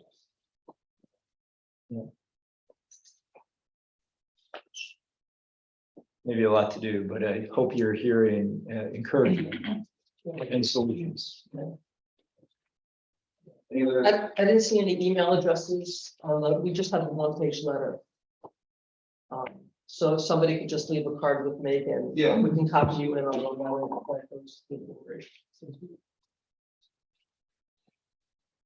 I don't know where there's a copy of that letter. No, I have a redraft. You have it there. No, this is We talking about the referral letter? the referral letter. This one? One that I wrote on? I had it sitting on my table before I started throwing everything out. Yeah, that letter. Did you see my comments on it? I did. I saw your comments on it and those are, I thought they're fine. It doesn't need to be absolute perfection. It gets the point across. Steve has something to say. I just want to point out, like you said, the checks.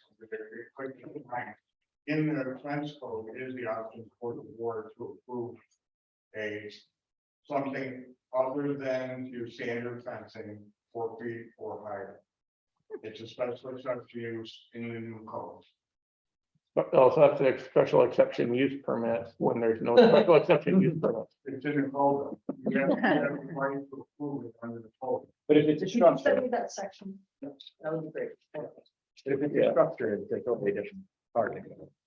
Yeah. If it's a structure, it's a different part of the code. You want to make? Yeah, make sure we know what it is. Yeah. Yeah. Requirement, we want to be, we'll work with the definition. Yeah. Yeah. To make sure that we're going to apply. There may be a couple of different ways to resolve this. Yeah. Thank you so much. Yeah. Yeah, Thank great you. presentation. Yeah. Impressive. Yeah. Great, we'll be back, see you guys again. Thank you very much. Thank you. All right. Oh, bump it down over here. Oh, you're not?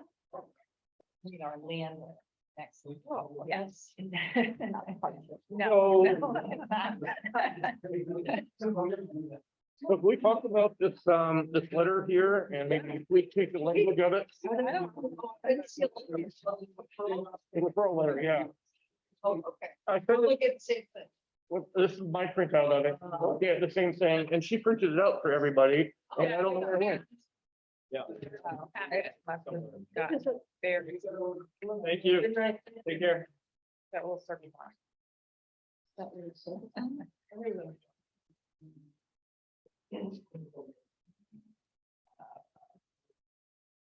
A little box at the bottom.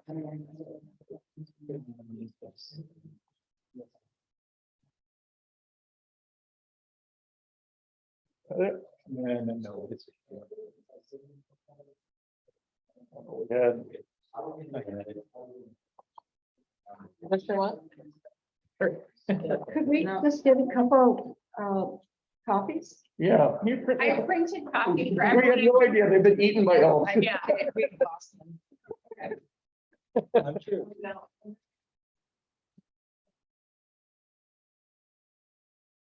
I totally don't see it. May I take your, you think you have yours right now? There, you think. Yeah, and then I'll just make copies of this one. Yeah, yeah, that's fine. No. Yeah, I thought, yeah, my comment, Mindy, is I don't think we need to, that, And say referral on it? Nope. yes, Okay. that's it. Got it. Okay, perfect. I think you forgot to send the table. You have 3 copies of? One for each by Reynolds. Oh, okay, so let's take I'll make a motion to take a 5-minute break. I'll second that. Okay. All right. That's a whining.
can I just request just some editing on a sentence?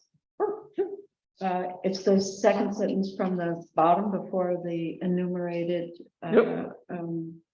requests. That's the vision for the district. Right, so currently in place does not permit outside seating. It's just kind of a funny. It is funny. What you're Construction you suggesting. have there. Yeah. So you said currently in place is outside seating should not be permitted?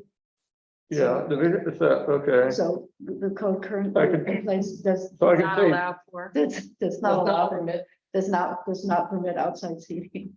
so all I can do is, so we said there's a sentence here where it says, the vision for the district is set forth in the zoning code, yada, yada, by the trustees and the. I can just put a period after Period. trustees, Mhm. okay, and just say, Outside seating is not permitted. The current code does not allow or does not permit. Yeah, yeah, so.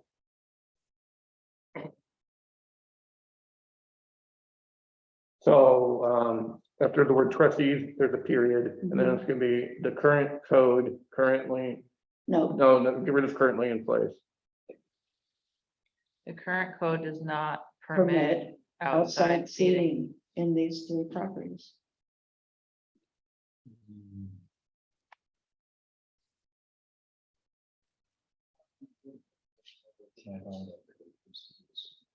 Yeah, Can we make one other change? Do you have any other edits, Susie? No, that one just bugged me. You have an extra period. Right Somewhere. there. The other thing is a number one, instead of a statement on willingness to rezone the properties, can we just say rezone the properties? Yeah. Yeah, we're willing, but we're not gonna do it. Does this does this get accompanied by like a cover letter kind of explaining, or is this just goes as is? And the reason I ask is the urgency of this request, I don't think comes across here. Right, we can ask.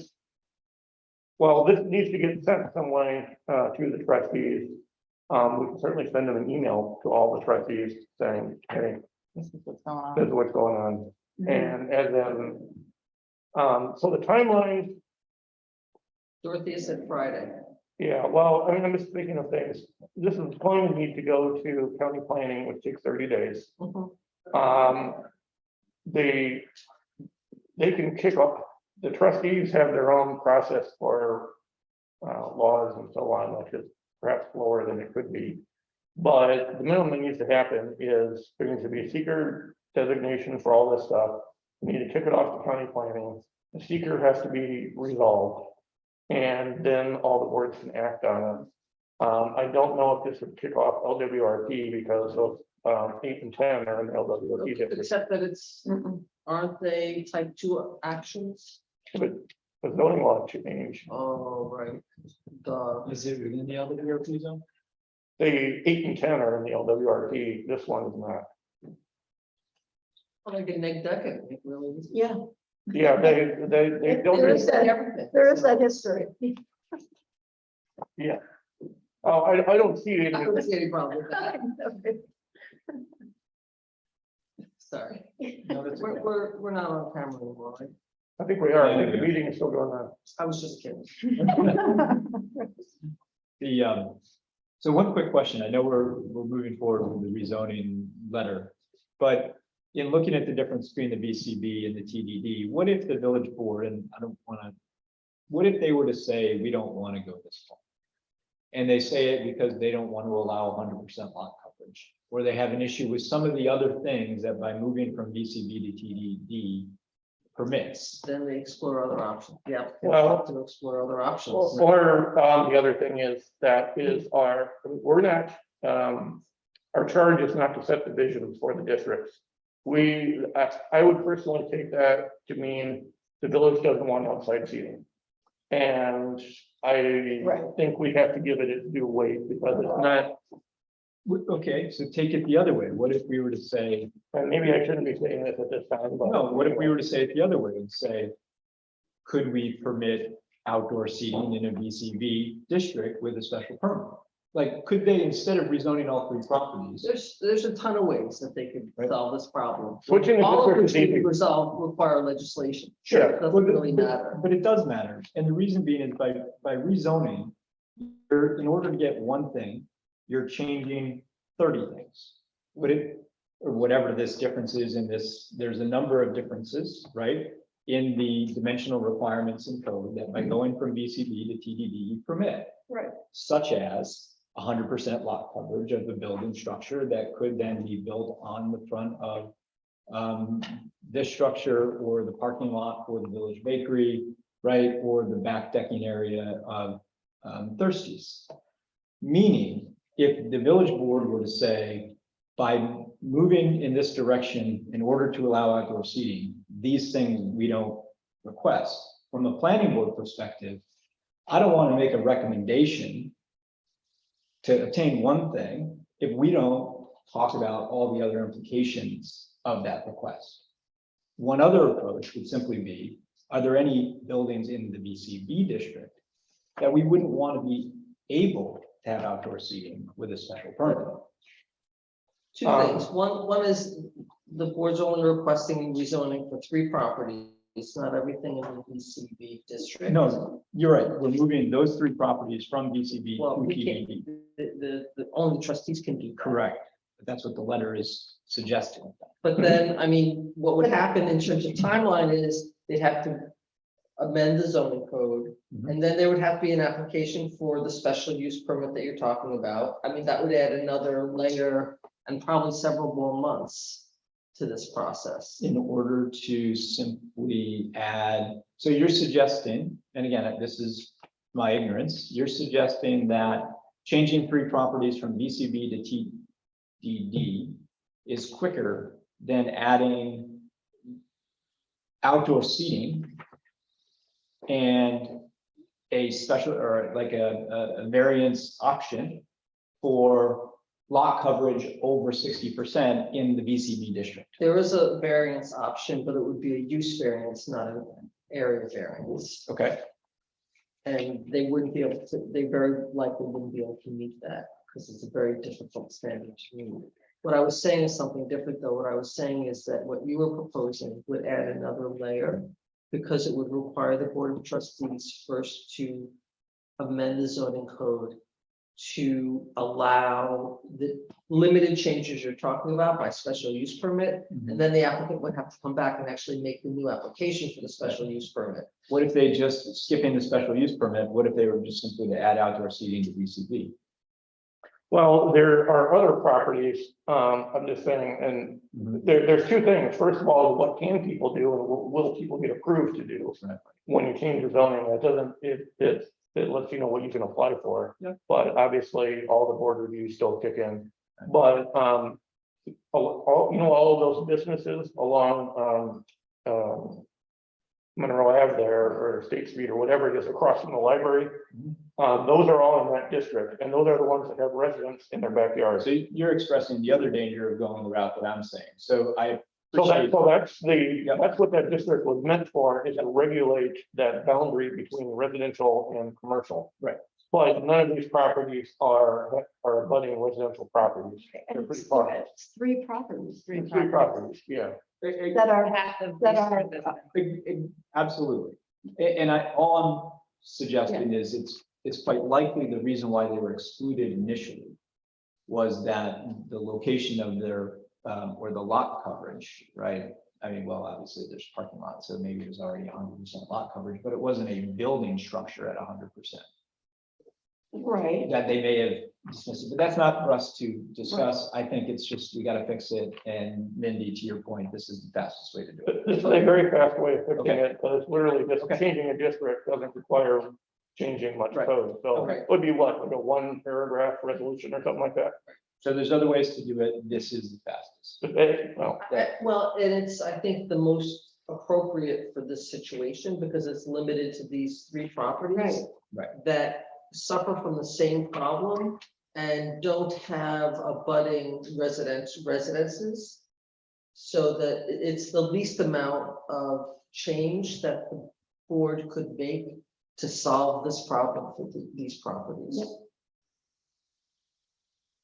Definitely a problem I want to solve. I just want to make sure I. Yeah, no, it's, Yeah. it's a good point. I mean, because you're worried about all the other things Yeah, that go there's into. other elements that I've had zero time to review, and we're writing a letter. Yeah, that's yeah. gonna get to them Well, what tomorrow. are they? I mean, Well, again, let's take a look at them. so, well, It's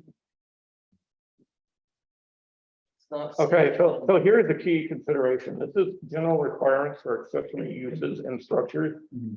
And one of the sentences in here is it has to be in 21024-4A. And this is all districts. So accessory uses and structures, first of all, outside seating areas and patios are an accessory use and or structure. But it must be in conformance with the dimensional and bulk requirements of the zoning district in which they are located. And no accessory use or structure shall cause the rate of lot coverage to exceed the maximum rate permitted. Mhm. So I think this is more a use issue, it sounds like. So hence a use variance instead of an area variance, Right. correct? So it said the use isn't permitted. Right, Mhm. Okay, and that's a harder standard. that's serious, yeah. Yeah, And I don't think that it would benefit us much to go through the differences between the BCB and the TDD and the concerns that I'm expressing if this is the route that we have to take. But those are the things that may come up, and I just want to make in the village board, and I just want to make sure that we're prepared to think about alternatives if necessary. If the village board doesn't take this up in a timely manner. And do we want to tonight, or do we want to leave it up to Steve and the applicant and Justin after the fact to make sure we're aware of what that process would otherwise be, if not this? I think a couple of options have been described to them already. I think it's kind of the It's on them. applicants. Pardon? Yeah, it's on the trustees. Now, my concern is that the trustees look at it, they'll talk to their attorney, they'll talk to us. Their attorney might have a different lens on things, and they say, well, it's not important to do this right now. And unfortunately, we act on our advice. We don't act on that attorney's advice, and we're acting on what's before us. So there may be different interpretations out there, and so someone may tell them it's not important, and then we may feel it is important. So that's for different boards. So anyway, yes, whatever can be done to communicate. If the village board doesn't take this up, Mindy, this is BTU. What is the next step of this board? If perhaps it's nothing and waiting for them to come back.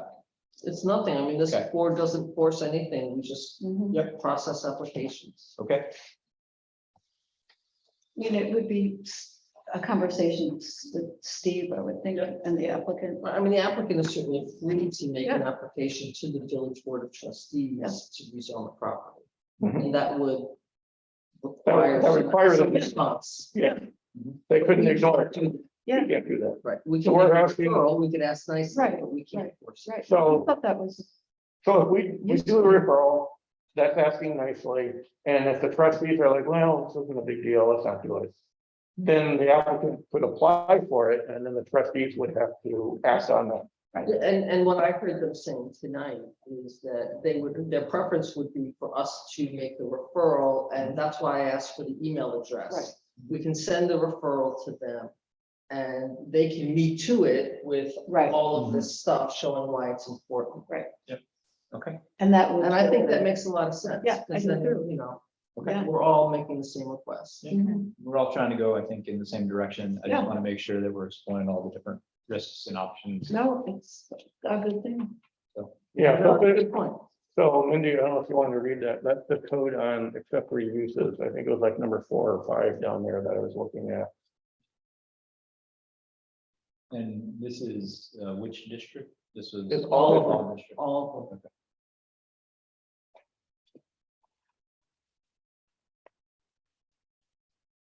So for example, one of the differences between the VSP and the TDD is that the building height can go from 2.5 to 3. I don't know if they want to. Like, those are the little things, or the setbacks, Mhm. right? These are the little things that they may say,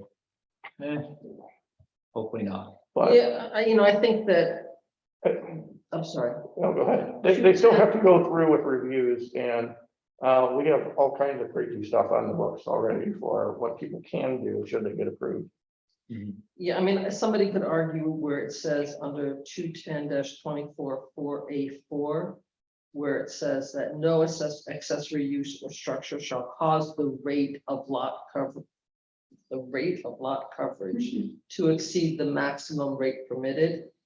I mean, somebody could argue that the maximum rate permitted, if you get a area variance, then the maximum rate permitted is what is permitted by the area variance. Yeah. So that would impact So, the use, the accessory use language. so you're saying there's, what type of variance is required is there could be Depends some on how room you for debate there. read it.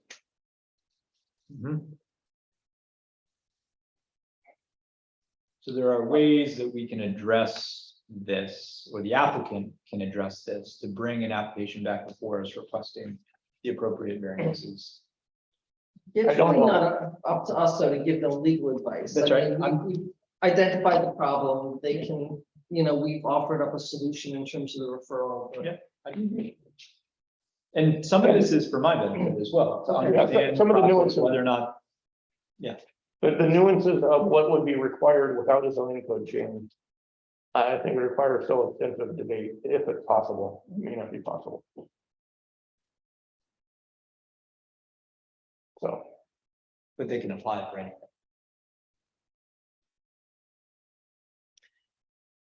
Yeah. okay, so let's go ahead, we talked about this a little bit. We're still in our active meeting. We have this draft resolution. It sounds like everyone is on board with this, with the language changes we've discussed. So I'd like to make a motion to adopt this resolution, referring this rezoning request to the trustees.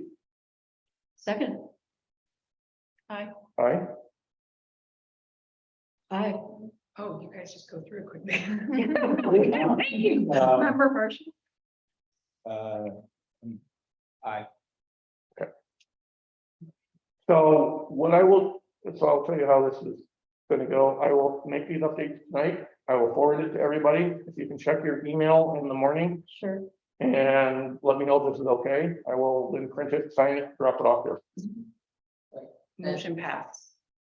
Is that what you're gonna say? No, you're 10 steps ahead of me. I was gonna say, when Justin sends that to you, could you forward it, or Justin, could you forward it to me with the email address of that guy, and I'll Yes, send it The on. to marathon him? engineer? Yeah, I do need to know the applicant's name and address too. I don't know if you know that information. it's on his letter, right? Yeah, Okay, You're not Steve gonna has it too. have everything underlined, are you? do you want me to get rid of all the underlining? Yes. Okay, Makes it hard to read. It does. It does. Yeah. okay. I'm not sure why it was. So I it looks usually like put the the active applicant stuff. is RC parentheses Chuck Mancini. Yeah. And the application is Concept Review Cycle Cafe, 5 State Street. Concept plan review, 533. Okay, You can have yeah, there's stuff all going. Somewhere. Everything all spread out here. We keep the neat piles over there. I just always tend to. I can't find anything, but it's. Yeah, well, I spread out, I still can't find anything. Okay, Justin, bravo for that wording. okay. Yeah. Well, thank you. You want to go over meeting minutes? I'm kind of burned out. Ditto. and fine with that. Is there anything that we absolutely want to put up online or anything like that? That's getting stale and old that. There is the Monroe Avenue garage matter. That was what our meeting minutes are for, and we had 2 resolutions for that. I'm fine reading. I don't think any of this is. I'm sure they're not gonna be, they're gonna be waiting a couple months for construction anyway, so. I do just have one thing, see what you guys think about this, but I think to encourage better communication between at least our board and the trustees, if we could request that our liaison be encouraged to attend our meetings. Dan Keating. I've talked to Dorothea about that. I had a conversation with her about a week ago where I let her know I was concerned about the communication between the boards. And so we haven't had trustee attend in years. Right. Anywhere in He meeting. came once, Here. he came once and he set up a computer. That's true. Yes. And I know we've been doing COVID. I and tried everything. to take your computer as I recall. What's that? He came once. He tried to take your computer. Right. Eh? Yeah. You weren't happy about that, as I recall. I don't remember that, must have been a while ago. But anyway, the other thing that haven't been occurring is trustees are having meetings, at least I haven't been getting notices of their meetings. So the email notices all go into my spam, no matter what I do, I don't get them. And I don't know if I tried looking through my spam and didn't see any in there, because I had that happen in the past. So, and they have meetings all the time. I can't log on to the village website every day to see that they scheduled a new meeting. So I let her know that, at least for me, the email notices aren't working, which is causing me a problem. Comments of, I guess we're gonna have to wait a couple months before to see who the new liaison is to us, to see Okay. what's going on with that. So, you know, we had I mean, virtual meetings. Right, I mean, just as an instance tonight, how helpful it would have been, you know, for someone, you know, for the trustee liaison to, you know, kind of communicate the sense of timing and urgency that would have, you know, just And they been, described this beautiful proposal. yes, Yeah. yes. And I guess other matters are, the trustees have actually been adopting a few laws. I didn't even know about them that when they were up. I missed the meeting notices, but that LWRP change apparently did I occur. didn't know. I didn't know What either. LWRP? No notice after. I didn't How- know. Well, no, I didn't get a chance to see the final draft of the law, but it looked like it was what we had suggested. Oh, So I don't think there's any, one should be concerned. They also changed a few other things like the time period for meeting notice. You're concerned about that. They dropped it from 10 days to 5.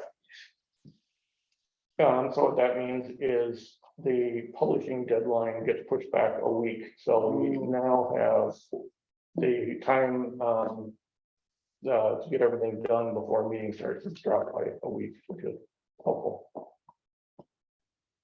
So anyway, I talked about a few of these concerns. We'll see what happens. So I don't, as far as getting a trustee to attend our meetings, that's gonna have to wait until after the annual meeting and they decide a new. So are these things being put on the website as just local law changes and they're not incorporated into the code book that we look at? That usually takes a few months. So I just, for whatever reason, I don't know if it wasn't, I just wasn't aware of the meeting that they actually adopted these. And I kind of think if they're adopting the laws, it's nice to get, for us to get a heads up. Is it a requirement? Probably not. Super nice. Particularly if it affects us. And also after they adopt the laws, it's kind of nice to know.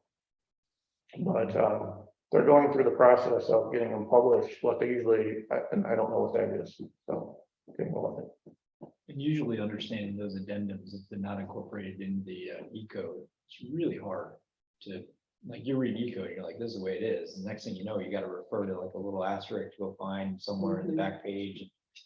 So hopefully they integrate it. I don't know. It often costs takes- money. it often takes 6 months. So if they're working on a few code changes, they group them together and then send them all in one batch. But I guess in general, for it to appear on the code website, it often takes 6 months or more. And these updates, will they automatically feed in based on your understanding? Do you think that they'll just be set in the back?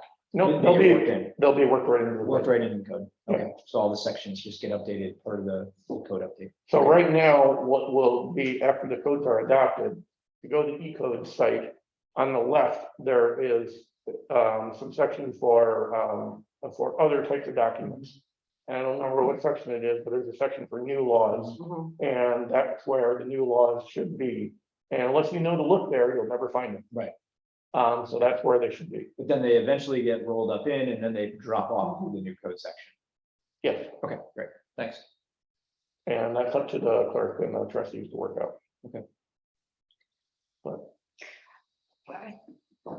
Motion, oh, sorry, Nope, go ahead. motion closed. Second. Aye. Bye. Aye. If I could vote, I would say I aye. think that's Okay, so unanimous. Four in favor, we are done. Yeah. So it's Megan. Yes.